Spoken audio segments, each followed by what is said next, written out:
आज हम आपको इस वीडियो में ऑप्शन ट्रेड की बारीकियों को समझाएंगे। अगर आप ऑप्शन ट्रेडर हैं तो आपको किन बातों का ध्यान रखना चाहिए, लेकिन सबसे पहले ऑप्शन ट्रेडिंग क्या होती है ये जान लेते हैं। ऑप्शन ट्रेडिंग जैसा कि नाम से पता चलता है, इसमें आपको एक ऑप्शन यानी कि विकल्प मिलता है। ये विकल्प होता है शेयर कॉन्ट्रैक्ट या इंडेक्स कॉन्ट्रैक्ट खरीदने या बेचने का। ऑप्शन दो प्रकार के होते हैं, कॉल और पुट ऑप्शन। अगर आपको लगता है कि शेयर या इंडेक्स चढ़ेगा तो उसकी कॉल ऑप्शन आप खरीद सकते हैं या पुट ऑप्शन बेच सकते हैं। अगर आपको लगता है कि शेयर या इंडेक्स गिरेगा तो उसकी पुट ऑप्शन खरीद सकते हैं या कॉल ऑप्शन बेच सकते हैं। ऑप्शन ट्रेडिंग ट्रेडर कम पैसे लगाकर ज्यादा मुनाफा बनाने के लिए करता है और इससे हम आपको एक एग्जाम्पल से समझाते हैं। देखिए, मान लीजिए किसी शेयर या इंडेक्स का ऑप्शन कॉन्ट्रैक्ट आपको खरीदना है तो इसके लिए आपको प्रीमियम देना होगा। अब वो प्रीमियम कितने का होगा उसको आप एग्जाम्पल से समझिए कि निफ्टी की 26,000 की कॉल का प्रीमियम 88 रुपए है और लॉट साइज 25 का है, तो ऑप्शन खरीदने पर आपको 88 इंटू 25 दैट इज 2200 रुपीज और दूसरे चार्जेस देने होंगे।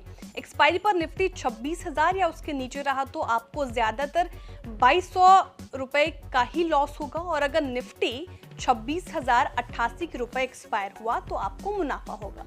अगर 26,000 के स्तर पर एक्सपायरी कटी तो 26,000 की कॉल का प्रीमियम शून्य हो जाएगा, जीरो हो जाएगा, यानी आपको घाटा होगा।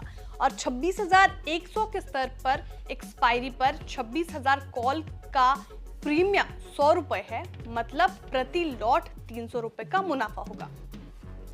अगर 26,200 के स्तर पर एक्सपायरी पर 26,000 की कॉल का प्रीमियम 200 रुपए होगा, मतलब प्रति लॉट 2800 रुपए का मुनाफा होगा। देखिए, ध्यान रहे ये एक्सपायरी पर कॉल की अधिकतम वैल्यू है।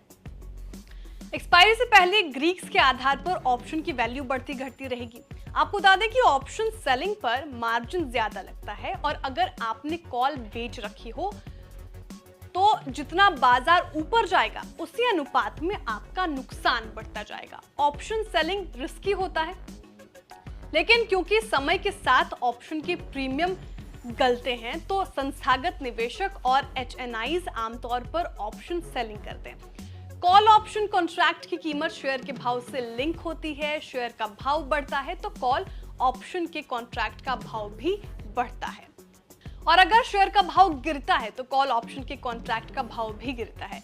वहीं दूसरी ओर अगर शेयर का भाव गिरता है तो पुट ऑप्शन के कॉन्ट्रैक्ट का भाव बढ़ता है और अगर शेयर का भाव चढ़ता है तो पुट ऑप्शन के कॉन्ट्रैक्ट का भाव गिरता है। उन निवेशकों को ऑप्शन ट्रेडिंग नहीं करनी चाहिए जिनको इसके बारे में जानकारी ना हो।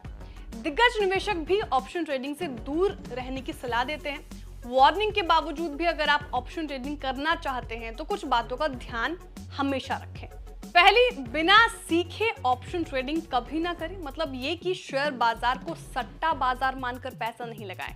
अगर ऑप्शन ट्रेडिंग करनी है तो पहले इसकी बारीकियों को सीखें, तभी पैसा लगाने का प्लान बनाएं। दूसरी सबसे बड़ी चीज की रिस्क मैनेजमेंट। ऑप्शन ट्रेडिंग में पूरा पैसा एक साथ न लगाएं, यानी कि अगर आपके पास 100 रुपए हैं तो 10 रुपए ही ऑप्शन ट्रेडिंग में लगाएं और ऐसा करेंगे तो आपका रिस्क मैनेज रहेगा। तीसरा स्टेप है स्टॉप लॉस ऑर्डर सिस्टम।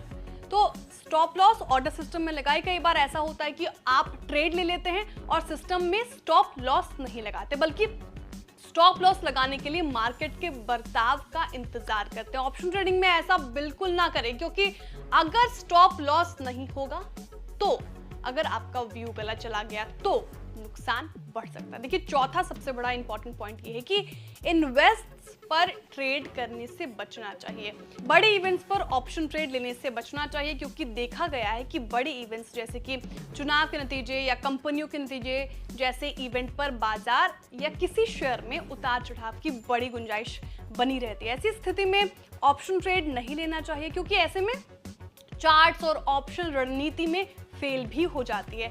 बड़े इवेंट्स में सिर्फ स्किल ट्रेडर्स जो पूरी तरह से जोखिम समझते हैं अलग अलग ऑप्शन स्ट्रैटेजीज बनाते हैं। अगर आप नए हैं तो बड़े इवेंट्स से पहले ऑप्शन ट्रेडिंग से बचें। पांचवा, लॉस कवर करने के लिए ट्रेडिंग ना करें। देखिए, ऑप्शन ट्रेड में अगर नुकसान हो जाए तो आपको ट्रेडिंग बंद कर देनी चाहिए। अपना नुकसान कवर करने के लिए बार बार ट्रेड नहीं लेना चाहिए। छठा है, सही स्ट्राइक प्राइस चुनें। ऑप्शन ट्रेडिंग में ऑप्शन प्राइस का मूवमेंट इस बात पर निर्भर करता है कि आपने कौन सी स्ट्राइक प्राइस में ट्रेड लिया है। अगर आप ऑप्शन बायर हैं और आपने आउट ऑफ द मनी या at the money strike price में ट्रेड लिया है तो टाइम के साथ साथ आपके ऑप्शन प्रीमियम का थीटा डीके हो जाएगा और आपके अगेंस्ट हो सकता है। देखिए, ऑप्शन ट्रेडिंग में स्किल ट्रेडर्स अलग अलग स्ट्राइक्स के साथ स्ट्रैटेजीज बनाते हैं जिससे जोखिम कम होता है। सातवां, इंडेक्स के मूव को समझे। ये सबसे इंपॉर्टेंट पॉइंट है। बाजार में ऑप्शन ट्रेडिंग अलग अलग इंडेक्स में होती है, जैसे Nifty, bank Nifty, fin Nifty, Sensex, mid cap. आप जिस भी इंडेक्स में ऑप्शन ट्रेडिंग कर रहे हैं उसके मूवमेंट को पहले कुछ दिन समझे। अगर आप पहले बैंक निफ्टी और फिन निफ्टी जैसे वॉलेटाइल इंडेक्स में ट्रेड करेंगे तो आप इनकी वोलेटिलिटी का शिकार हो सकते हैं। देखिए, इसलिए आप निफ्टी इंडेक्स से शुरुआत कर सकते हैं।